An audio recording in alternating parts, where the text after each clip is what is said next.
Welcome to today's episode, where we'll be discussing the topic of anonymous defamation and its implications under Thai law. This is Barrister Gan from Siam Center Law Group, and I'm here to provide you with insights on this matter. In Thailand, there are two scenarios to consider when it comes to anonymous defamation. The first scenario involves defaming someone who is unknown to the public. In such cases, making general statements without specific identification would not be considered defamation. As the listeners would have no way of knowing the identity of the individual being referred to, the statements would not carry legal consequences. However, the second scenario involves using abbreviations or indirect references that may lead listeners to identify the person being defamed.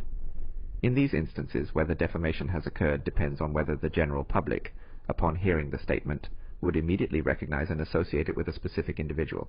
For example, let's say we use the abbreviation R to refer to the sheriff in the north.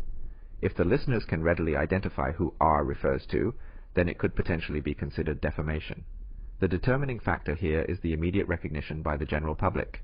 If listeners need to conduct further investigation or clarification to determine the target of the defamatory statement, it may not be considered defamation under Thai law.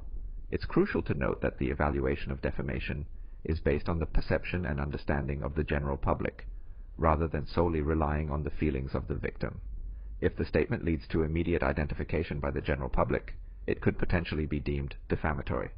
In conclusion, when it comes to anonymous defamation and the use of abbreviations or indirect references, the key consideration is whether the general public would immediately recognize the person being defamed. If further investigation or clarification is required to identify the individual, it may not be considered defamation under Thai law. If you have any further questions or require legal assistance, please feel free to reach out. I'm here to provide guidance and support. Thank you for listening to today's episode. Stay tuned for more insightful discussions on Thai law in future episodes.